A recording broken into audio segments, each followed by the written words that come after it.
was really impressed with the level of detail in Puss in Boots. Considering this version of Puss in Boots is a laugh-o-gram, which was 1922, the level of detail is absolutely fantastic, particularly in the crowd scenes, in the scene when they are piling out of the movie theatre. I thought it was very well edited and very detailed for certainly the time that it was made. And I think, unfortunately, this is the last laugh-o-gram that I have to watch that's available. There are a couple of other of Walt Disney's laugh-o-grams that are missing. This is the last one I have to watch, and certainly for me that's ending on a high.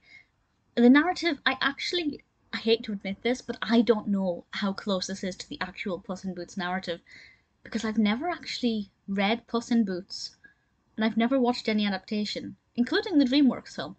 So I can't actually comment on how accurate it is, but this narrative itself is very sweet. Our protagonist, who doesn't have a name, is in love with the king's daughter, and Julius, who later goes on to actually become Alice's cat, Julius is in love with the king's cat, and together they hatch a plan to try and win the daughter and the cat's hand in marriage. I don't know if that was Julius's intention, but they try and win over the daughter and indeed the approval of the king, because our protagonist is a commoner.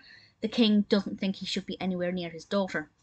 But our protagonist, first of all, buys the cat a pair of boots, hence Puss in Boots, and then decides to become a bullfighter and wants to kind of prove that he is a fighting champion and can be worthy of the princess's hand in marriage.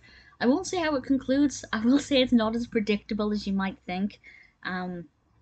It doesn't end the way I personally expected, but I found it to be pleasing and delightful. The animation style, as I said, is very detailed. I love the style of Julius. I have by this point become quite well acquainted with Julius through the Alice Comedies series. I love the character.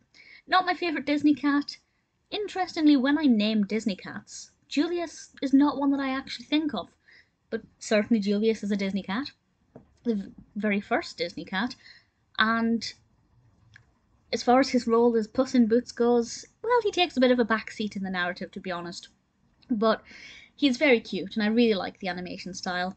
The narrative itself is, for me, unpredictable, but very well developed over a short space of time.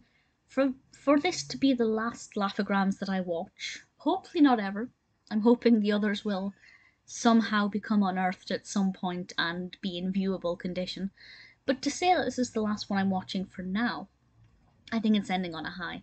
Really great editing for the time, very nice narrative development, the protagonist is likeable enough, and Julius, I think, is adorable and a lot of fun.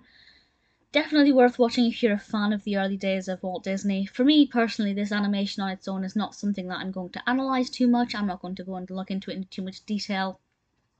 I like to do that with a lot of Walt's later animations, but for me, this is just so beautiful to watch.